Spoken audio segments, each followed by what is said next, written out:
Hello guys, welcome to my channel. আজকে ভিডিওতে শুরু করতে চাইছি ক্লাস 6-এর ইতিহাস 2 নাম্বার স্কুলের যে শর্ট কোশ্চেনগুলো আছে 1 আর 2 এর, তো সেগুলো করব। তো আগের ভিডিওতে আমি 1-এরগুলো করেছি, লাস্টের একটা প্রশ্ন আমি করিনি, আর 2-এর একটা করেছি, বাকিগুলো করিনি। তো বাকিগুলো আজকে করব।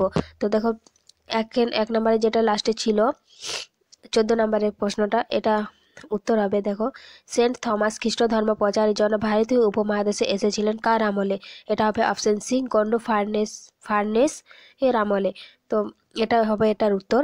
তারপরে 2-এর যে আছে ক স্তম্ভের সঙ্গে খ স্তম্ভ মেলাও, এটা আমি আগের ভিডিওতে করেছি, যারা দেখোনি তারা অবশ্যই দেখে নেবে।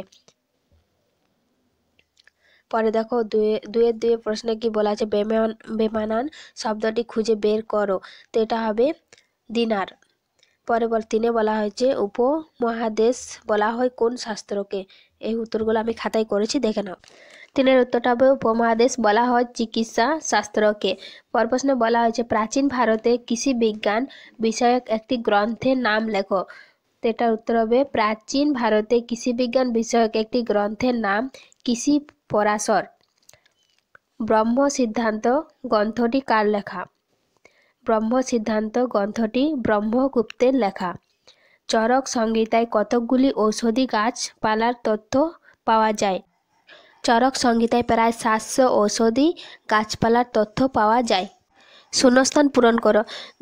গুপ্ত যুগে চিত্রশিল্পে উল্লেখযোগ্য উদাহরণ ছিল ড্যাশ গুহা চিত্র। এটা হবে অজন্তা গুহা চিত্র।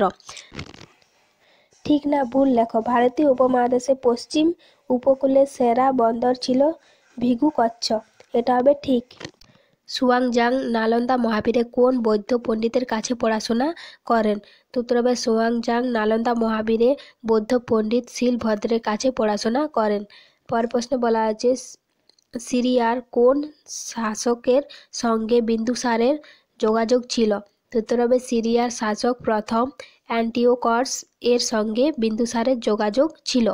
কোন চীনা পণ্ডিতের উৎসাহে ফাসিয়ান ভারতে আসেন? উত্তর হবে চীনা পণ্ডিত তাওনান এর উৎসাহে ফাসিয়ান ভারতে আসেন।